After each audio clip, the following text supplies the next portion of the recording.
Frayed Edges.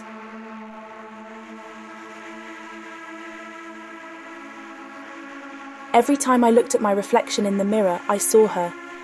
My character, Eleanor, the woman driven to the edge of her sanity by circumstances beyond her control. I had just landed a leading role in a highly anticipated psychological thriller based on the real-life events of Eleanor Grimm, the actress who, after allegedly exploring black magic, experienced a mental breakdown and committed terrible acts against her family. The air around me felt heavy, saturated with an unseen darkness that seemed to be seeping into my very soul.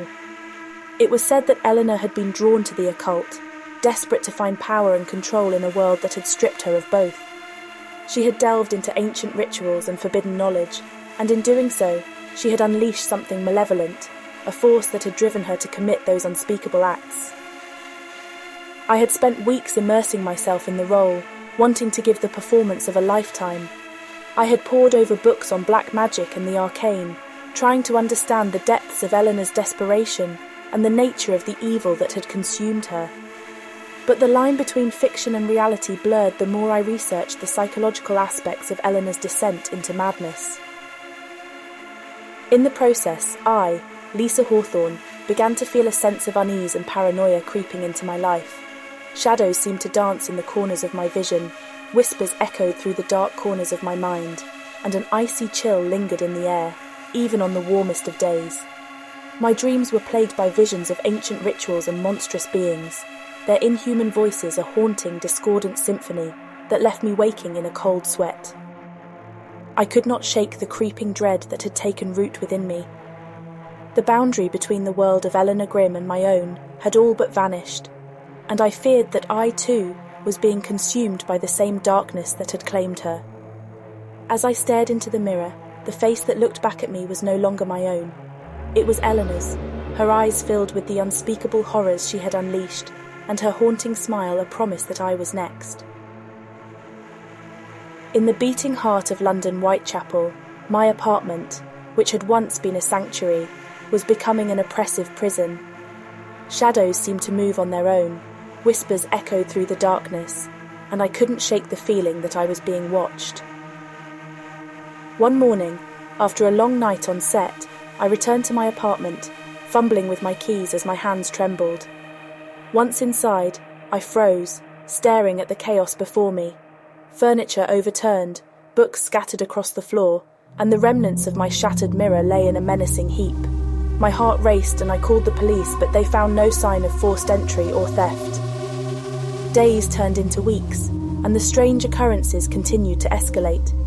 Nightmares bled into my waking life, and I would catch glimpses of a figure, always lurking just out of sight, its face a twisted, malevolent grin.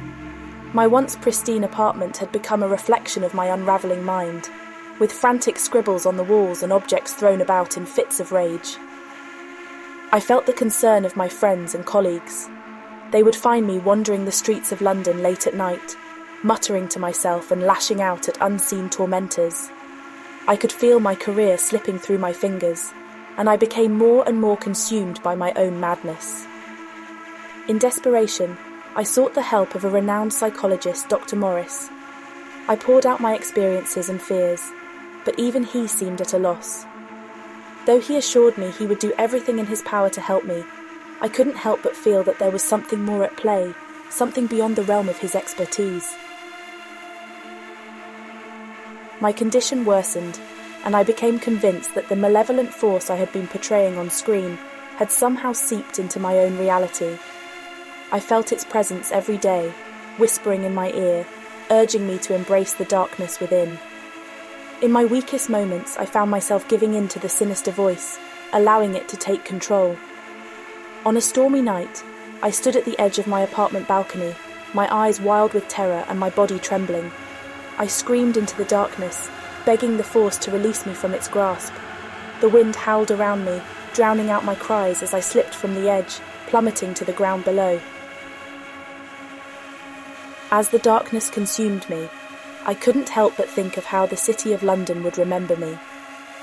My chilling final performance would be remembered not as a testament to my talent, but as a haunting reminder of the fine line that separates reality from fiction. Just as my vision began to fade, I saw them, an audience shrouded in darkness, their silhouettes barely visible in the dim light. They stood clapping and cheering, as if my desperate cries and plummet from the balcony had been the climax of a macabre play. Their laughter and applause echoed through the night air, mingling with the howling wind. I realised, with a chilling sense of dread, that the sinister force that had tormented me had never intended to release me from its grasp. Instead, it had orchestrated my descent into madness and my tragic end as the grand finale of its twisted performance.